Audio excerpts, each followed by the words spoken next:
নমস্কার, কেমন আছো সবাই? আমার আরেকটি নতুন ভিডিওয় তোমাদের সবাইকে স্বাগত জানাই। আজকে না শুক্রবার, আজ হলো বাবার মাথায় জল ঢালার দিন। বাড়ির সবাই যাব বাবার মাথায় জল ঢালতে। সেই জন্য সকাল সকাল ঘুম থেকে উঠে স্নান টান বাসি কাজ যেটুকু ঘরের কাজ বাড়ছিল প্রায় হয়ে গেছে। আর এখন বসেছি এই ঘটি প্রদীপগুলো মাঝামাঝি করতে। ওই দিনে দেখালাম না এই শাড়িটা কিনে নিয়ে এসেছি। আজকে এই শাড়িটা পরেই শিবের মাথাতে জল ঢালবো। আমি মা বাবা তিনজনেই যাব মন্দিরে শিবের মাথায় জল ঢালতে। তবে মানুও যাবে সাথে আমাদের, ও আর বেচারি কার কাছে থাকবে। এই কাঁসার বাটি ঘটিগুলোর না ওই পিতম্বরীতে খুব ভালো পরিষ্কার হয়, কিন্তু এবারে দেখছি পিতম্বরীর প্যাকেটটা না অনেক তাড়াতাড়ি শেষ হয়ে গেল। আমাদের আশেপাশে না খুব একটা ভালো পাওয়া যায় না, ঘাটালে খুব ভালো পাওয়া যায়। এবার যখন বাবার বাড়ি যাব দুটো তিনটে প্যাকেট একেবারে নিয়ে চলে আসব। আর মানুটাকে দেখো কীরকম পাকামো করছে এখানটায়। যেই মন্দিরটাতে জল ঢালতে যাব সেটা না আমাদের বাড়ি থেকে অনেকটা দূর, প্রায় ওই ধরো 6 কিলোমিটারের মতো। স্কুটিতে করে 25-30 মিনিটের মতো সময় লেগে যায়। আর আজকে না অনেক সকাল সকাল যাব। গতবারে খুব কষ্ট পেয়েছি, এত দেরি হয়েছে, লাইনে পড়ে গিয়েছিলাম। প্রায় 2 ঘন্টা 3 ঘন্টা পর বাড়ি এসেছি। আজকে ইচ্ছে আছে 8টা 9টার মধ্যে ওইখানে পৌঁছে যাব। আমাদের এদিকে জল ঢালতে যাবার সময় নতুন জামা কাপড় তুমি তো পরবেই, তার সাথে সাথে মালা ঘুমসিও পরতে হয়। সকালবেলা বাবা আমার জন্য এরকম একটা তুলসীর মালা এনে দিল। বলছে ভালো করে পরে নাও, আর এটাকে গলায় রাখবে, খুলবে না একদম। তবে আমার এই গলার মালা পরা দেখে না মানু খুব বায়না করছে, ওকেও যেন এরকম একটা মালা কিনে দিই। আর ভাবলাম মন্দিরে যাব, তাই পায়ে একটু আলতা করে নিই, ভালো লাগে দেখতে, বৌরি মানুষ। আর দেখেছো চলে এলো এই পাটাও, কি বলবে বলো তো। যেই মন্দিরে আমরা জল ঢালতে যাব সেই মন্দিরে না জল ঢালার আগে অদ্ভুত কিছু নিয়ম কানুন আছে, রাস্তায় যেতে যেতে তোমাদেরকে বলবো। আর এখানটাতে মানুকে বললাম তুই ব্যাগটা ঠিক করে ধর, জামা কাপড়গুলো আমি ব্যাগের মধ্যে ভালো করে সাজিয়ে নিই। এতে না সবার এক সেট করে জামা কাপড় নিয়েছি, ওইখানে কাজে লাগবে। আর ও যে বললাম না আমার মালা দেখে মানুও বায়না করছে, সেই জন্য বাবা ওকেও একটা কি সুন্দর বড় দেখে তুলসী কাঠির মালা এনে দিয়েছে। কি সুন্দর লাগছে দেখো মানুকে পরে, ঠিক যেন মাতাজি। এবারে তাহলে চলো বেরোনো যাক। খুব একটা বেলা হয়নি, 8:45 মতো বাজে, কিন্তু এক্ষুনি যা রোদ, দাঁড়ানো যাচ্ছে না। আর এখন যেই রাস্তাটা দিয়ে যাব এই রাস্তাটা না তোমাদের কাছে একটু অজানা হতে পারে, কারণ এর আগে এখানটাতে এসে ভিডিও করিনি। এই রাস্তাটা না আমাদের বাড়ির একেবারে বিপরীত দিকের রাস্তা। ওই যে হাই রোডটা আছে, ওই হাই রোডটা পেরিয়ে তারপর এই দিকে আসতে হয়। এটা কিন্তু নদীর বাঁধ, আর একটু গেলেই তোমরা মানুষের বসতি দেখতে পাবে। তবে মানুষের ঘর বসতি যাই বলো না কেন, সেগুলো কিন্তু এই নদী বাঁধ থেকে বেশ অনেকটা নিচে, ওই দেখো দেখা যাচ্ছে। আর অনেকটা ঢালু রাস্তা থাকে, ওই ঢালু রাস্তা দিয়েই ওপরে ওঠানামা করতে হয়। আর এই যে গল্প করতে করতে চলে এলাম, ব্যাস। আর এবছর না প্রচণ্ড ভিড় ছিল জানো। আমরা সকাল 9টার সময় এসেছি, 9টার সময় এত ভিড়, জানি না সবার প্রথমে যারা জল ঢেলে বাড়ি গিয়েছেন তারা কটার সময় এসেছিল। আমরা এসেছি এখন মহানদাতার মন্দিরে। কেউ কেউ মহানদাতা বলে, আবার কেউ মহানদাতা বলে, যার যেটা ভালো লাগে সে সেটাই বলে। আমার বিয়ের পর প্রথম বছর বাবা মায়ের সঙ্গে যখন এলাম এখানে জল ঢালতে, সেই বছরই এইখান থেকে নতুন অভিজ্ঞতা হলো। আমরা তো প্রথমে বাড়ি থেকে স্নান করে নতুন জামা কাপড় পরে আসি, কিন্তু বাড়ি থেকে তুমি যতই স্নান করে আসো না কেন, এখানে যে নদীটি আছে আবার ওইখানে গিয়ে মাথা ডুবিয়ে স্নান করে ঘটিতে জল নিয়ে বাবার মাথাতে ঢালার জন্য নিয়ে আসতে হবে। প্রথমটাতে আমি একটু অবাক হয়েছিলাম, তার কারণ আমি বাবার বাড়িতে মায়ের সঙ্গে যখন জল ঢালতে যেতাম আমাদের ওদিকে কিন্তু এরকম নিয়ম কানুন নেই। এমনিতে বাড়িতে স্নান টান করে তুমি নতুন জামা কাপড় পরে মন্দিরে যাবে, তারপর শিবের মাথায় জল ঢেলে বাড়ি চলে আসবে, ব্যাস। কিন্তু এখানটাতে দেখছি এরকম কিছু নিয়ম কানুন আছে।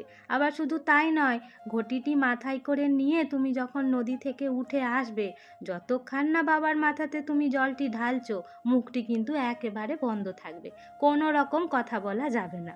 আর এই যে তোমাদের সাথে কথা বলতে বলতে নদীর পাড়ে চলে এসেছি, একটু গেলেই নদীটা দেখতে পাবে। প্রত্যেক বছর আমি, মা, বাবা আমরা তিনজনেই আসি এখানটিতে জল ঢালতে। তবে এবছর দেখছি এই নদীর সামনেটাতেই বেশ অনেকটা জল আছে, মাথা ডুবিয়ে স্নান করার মতো।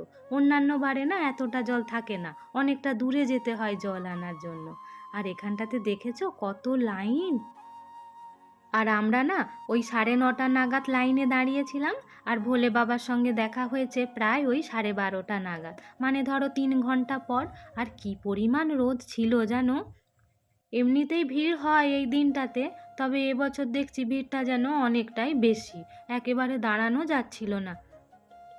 মন্দিরের চারপাশে এরকম টুকিটাকি কয়েকটা দোকান বসেছে, আবার একটু মেলাও বসেছে।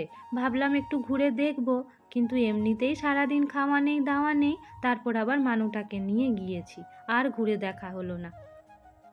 সবাই যেহেতু ভিজা গায়ে লাইনে এরকম দাঁড়িয়েছিল, সেই জন্য রাস্তাটা না একেবারে ভিজে পিচ্ছিল হয়ে গিয়েছে। আবার যে সমস্ত মায়ের সঙ্গে আমার মতো একটি ছোট্ট বাচ্চা আছে, তাদের তো নাজেহাল অবস্থা। কাদাতে নামার জন্য কি বায়না, বাপরে বাপ! আর ওই বাচ্চাটাকে দেখেছো, কাদা জল নিয়ে কীরকম বাঁশেতে দিচ্ছে। আমি প্রথমে ভিডিও বানাতে পারিনি, এখানে এত ভিড় ছিল। তারপর একটা ছোট্ট ভাইকে পাঠিয়ে এখানটাতে একটু ভিডিও করেছি। এই যে এইখানটাতে সবাই দুধ ডাবের জল ঢালে, আর ওই চঙের মাধ্যমে গিয়ে শিবের মাথায় পড়ে যায়। জল ঢালার কাজটি হয়ে যেতে দুগ্গা দুগ্গা করে বেরিয়ে এসেছি।